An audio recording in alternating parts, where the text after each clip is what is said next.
Gurmagut, Ceann Comhairle. Ceann Comhairle, yesterday the government agreed to begin a work on an overarching wellbeing framework for Ireland, a way of establishing a better view of how our society is performing beyond the existing economic measurement tools.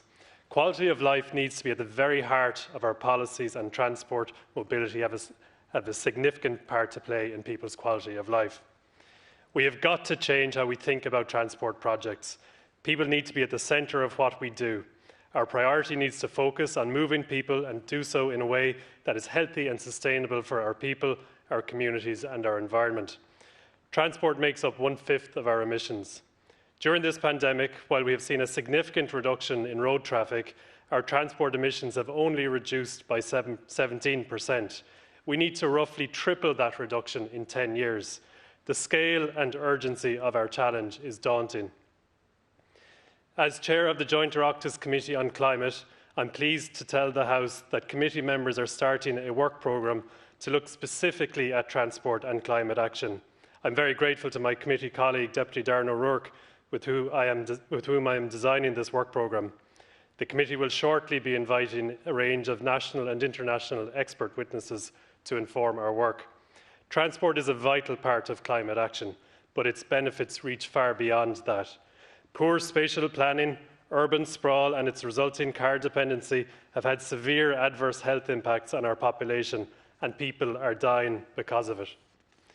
Each year in Ireland, there are 1,500 preventable annual deaths due to air pollution. Polluted air from traffic emissions are linked to asthma, eyesight loss and Alzheimer's disease.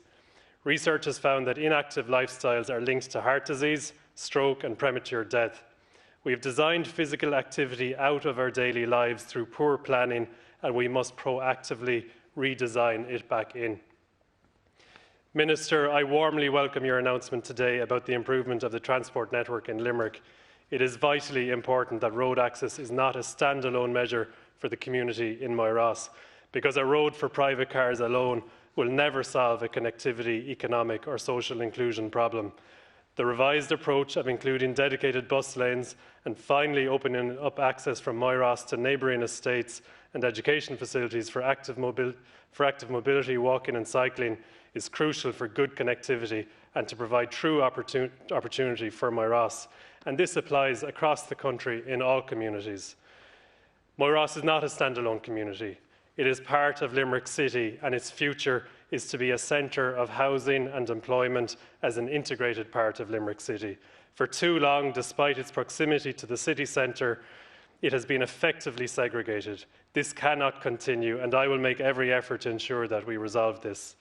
We are committed to heavily investing in a suburban rail system in the Limerick City area, with new stations in places like Shannon, Raheen, Ballysimon, Adair, Anacotty and Moyross, all connected and all bringing very significant investment and development to these areas.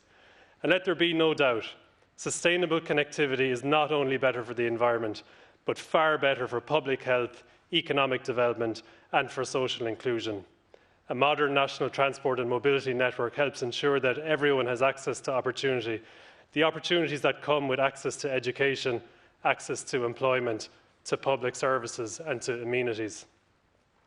We need to grow vibrant, sustainable regional cities if we are to achieve balanced regional growth in Ireland. I want to thank you, Minister Ryan, for taking the time to review the entire transport plan in order to achieve a better outcome for Moyross, for the City of Limerick and indeed for the entire Midwest region. Gurmagat.